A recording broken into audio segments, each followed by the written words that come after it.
के अंदर में आता है, मुझे पता नहीं, 20 करोड़ वो देंगे। तो वो 20 करोड़ कभी टाइम पर नहीं आया। वो 20 करोड़ टाइम पर नहीं आने का परिणाम ये हुआ कि वो उससे जो बड़ा सारा जो सर्कुलेशन बिगड़ता था वो बिगड़ गया। अभी भी पिछली बार हमने आंदोलन किए तो जुलाई तक का तो 100 करोड़ 150 करोड़ बकाया तो वो आ गया। और एक लास्टली बात और जो हमारे साथी बोलेंगे कि इस पिछली सरकार के टाइम में नौबत आ गई थी 2017 में, मुझे हमको 3-3 महीने तक पेंशन और तनख्वाह नहीं दी, 3-3 महीने लेट हो रहा था। तो फिर हम लोग हड़ताल पर जाने लगे। तो उस वक्त हड़ताल चल गई। सरकार ने फैसला किया 50 करोड़ रुपए का प्रतिलाभा नुकसान हो रहा है। तो सरकार ने और रोडवेज के अधिकारियों ने बैठ के फैसला किया। अब वो बीजेपी की सरकार ने 45 करोड़ देने की बात कही।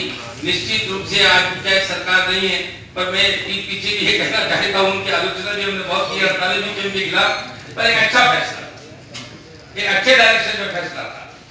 पर 45 करोड़ देंगे और आगे चल के क्या कर दिया, 45 करोड़ का बाइफर्केशन कर दिया कि 25 करोड़ तो वो फाइनेंस डिपार्टमेंट के जो अलग अलग है, किसी एक हेड में से वो देते हैं, वो 25 करोड़ तो वो बजट में प्रोविजन है इसका ऑलरेडी। तो ये तो मेहरबानी करके 100 करोड़ आप रिलीज करवा दो।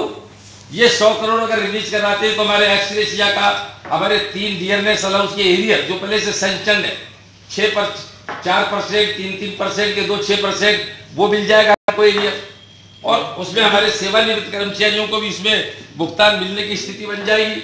और करीब सेवानिवृत्त कर्मचारियों को काफी भुगतान हुआ है, ऐसा नहीं कहते नहीं हुआ संघर्ष के बाद में, किंतु अभी भी जून 2016 से बकाया जो सेवानिवृत्त अब तक रिटायर हो चुके लोग उनको अभी तक सेवानिवृत्त कर्मचारियों को भुगतान नहीं हुआ।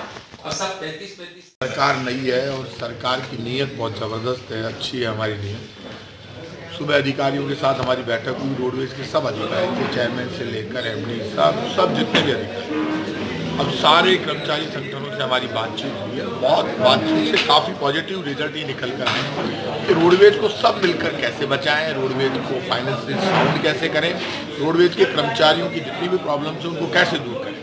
कर्मचारी अपनी बात कहता है, उसका अपना परिवार है, वो भी अपनी डिमांड पूरी करवाना चाहता है, मेहनत करता है, तो उनको भी लाभ मिले, रोडवेज भी चले, फाइनेंशियल बर्डन है वो भी दूर हो। रोड कहीं पर बिना टैक्स दिए बिना परमिट के जो गाड़ियां चल रही है उनको तो अधिकार नहीं है, तो गैर कानूनी है। मैंने प्राइवेट ऑपरेटर्स से भी कहा, वो मेरे से मिल के गए, बिना परमिट बिना टैक्स के यदि कोई प्राइवेट ऑपरेटर चलता है तो गैर कानूनी है। यदि एक लोक परिवहन सेवा की बस जिसके पास परमिट है और रोड पर चल रही है, जिस रोड का परमिट उस पर चले, मुझे कोई आपत्ति नहीं, लेकिन उसके साथ वो चाहे 4 बस और चला लूँ, 2 बस और चला लूँ, चेकिंग करवाएंगे, ऐसी बसें जब्त होगी, छूटेगी नहीं। क्योंकि ये स्टेट के साथ नुकसान बर्दाश्त नहीं किया जा सकता। कोई व्यक्ति ये सोचे कि मैं एक परमिट लूंगा, एक परमिट का टैक्स दूंगा और 4 बसें चलाऊंगा, और जिन अधिकारियों के साथ वो मिलकर चलाएगा, जो अधिकारी इस तरह से स्टेट को नुकसान पहुंचाएंगे, उससे बड़ा पाप कुछ नहीं हो सकता। कल एक्शन होंगे, फिर अच्छा नहीं लगेगा। मैं ऐसे बस वालों से कहूंगा जो बिना टैक्स बिना परमिट के चल रहे हैं, अपनी बसें घर पे खड़ी करें, और यदि कोई राइट है तो उसमें ले। लोक परिवहन सेवा के परमिट के लिए मैंने मना कर दिया है। जो बसें रोड पर आ चुकी है, जो बसें लाखों रुपए खर्च करके मैदान में ला चुके हैं, जो कानूनी तरीके से चल रही है, उनको मैं नहीं रोक रहा, क्योंकि मैं उनको रिजेक्ट करूंगा, वो कोर्ट में जाएंगे। मैं नहीं चाहता किसी का नुकसान हो, लेकिन नया परमिट जारी नहीं होगा, क्योंकि अब जितना करना था पिछली सरकार कर गई। लोक सेवा परिवहन के नाम पर जो बसें आई थी उतनी आ चुकी, जितनी आनी थी उससे ज्यादा चल रही होगी बल्कि।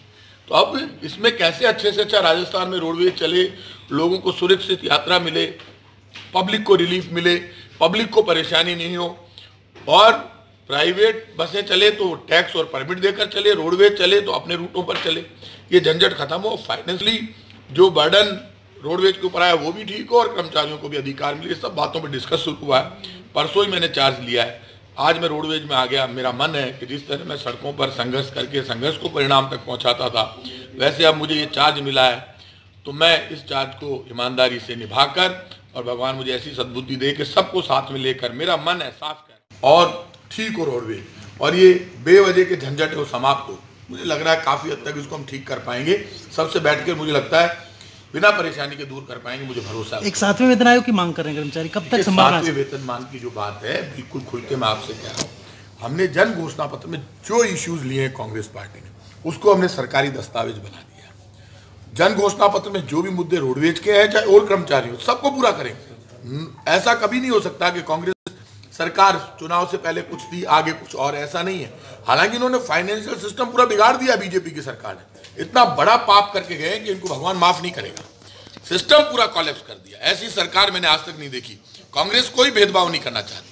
हमें जिसने वोट दिया उसका भी सम्मान, हमें जिसने वोट नहीं दिया उसका भी सम्मान।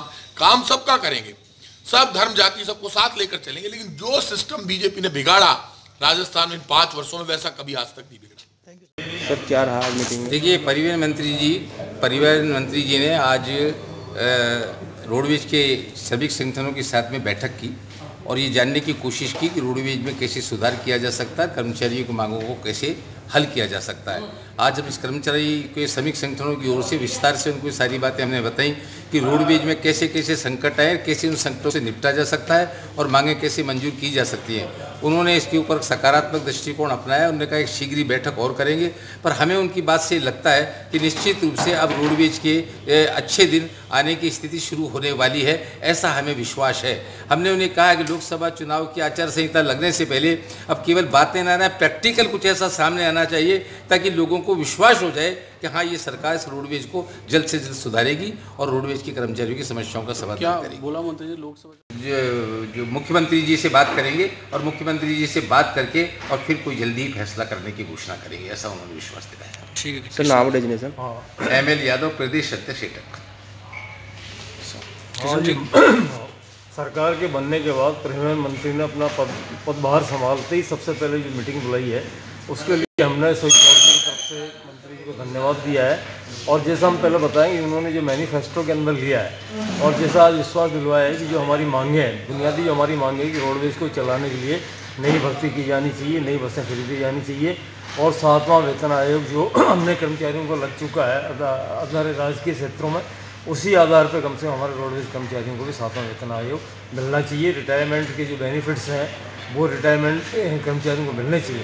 तो मंत्री जी ने बहुत विश्वास के साथ, हमें विश्वास है उन पर, क्योंकि जिस तरीके से उन्होंने आज आश्वासन दिया हमें, तो हो सकता है कि लोकसभा के जो चुनाव आ रहे हैं उससे पहले कुछ ना कुछ रोडवेज कर्मचारियों को मिलेगा और ये विश्वास